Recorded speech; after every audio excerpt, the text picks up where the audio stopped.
Good morning, friends. I'm Dr. Yogesh Sarode of Jivan Vikas Mahavidyalaya Devgram. I welcome you all in this session. Today we will learn new lesson, a letter by HAZLITT to his son on the conduct of life. This lesson, or you can say essay, is well written by William HAZLITT. Now, before going to the lesson in detail, let us hear the introduction of the author, William HAZLITT.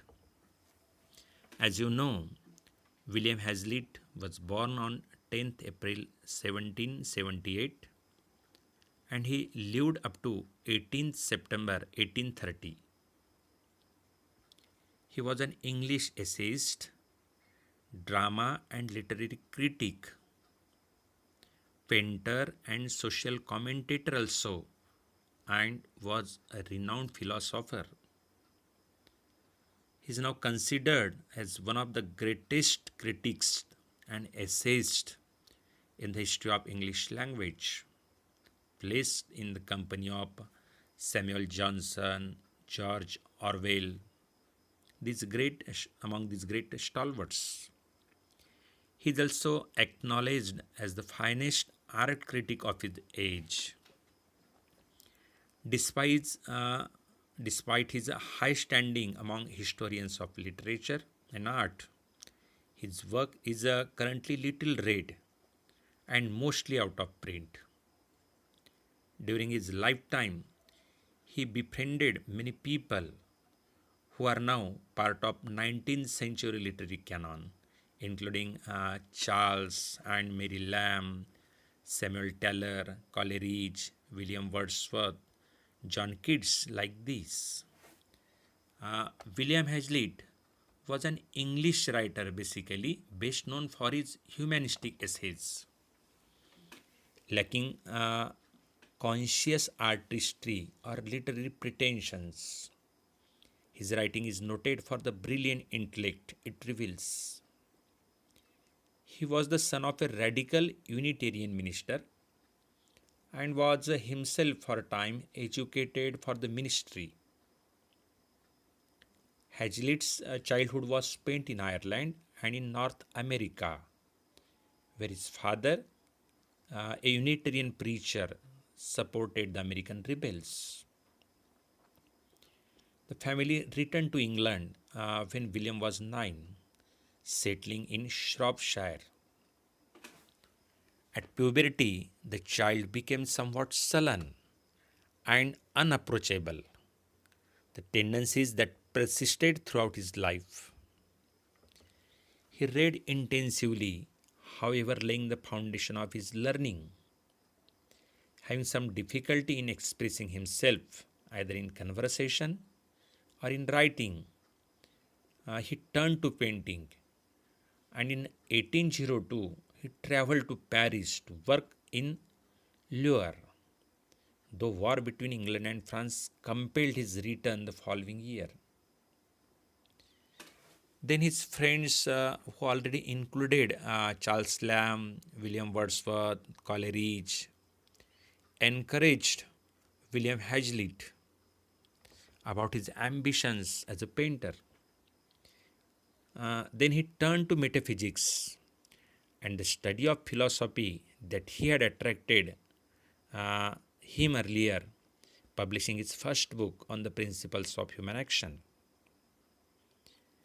In 1808, he married to Sarah Stoddart, and the couple went to live at Winterslow on Salisbury Plain, which was to become Hazlitt's favorite retreat for thinking and writing. So, this was about William Hazlitt.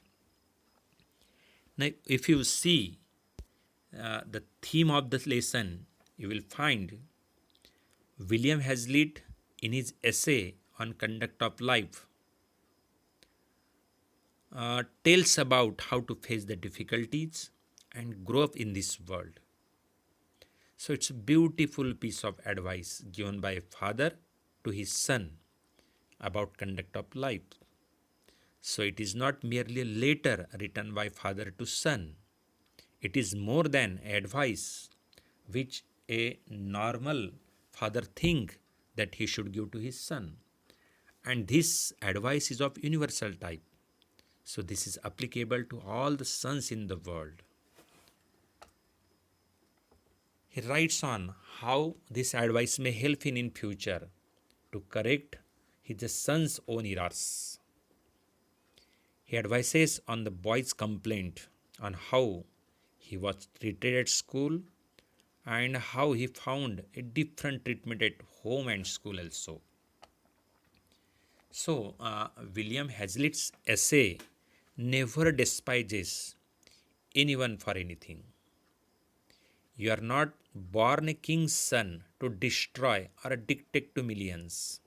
This makes the starting of the essay.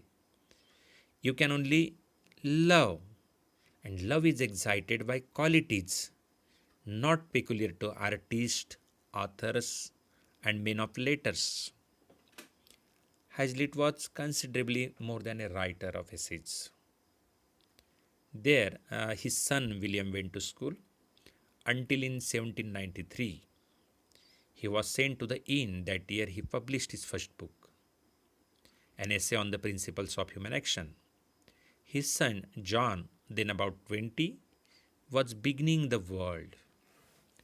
The letters provide a guide to 18th century notions of sophisticated social behavior and good readings and resources. So, William Hazlitt's essay on conduct of life is about how to face the difficulties and grow up in this world. So, it's a beautiful piece of advice given by a father to his son. He also writes on how this advice may help in future to correct his own errors also. He advises on the boy's complaint, the school-going boy's complaint, because that was the beginning. He complains on how he was treated at school and how he found a different treatment at home and school also. So friends, in the first part, I had focused on the introduction of the lesson, the theme of the lesson, and a short background introduction of the author also.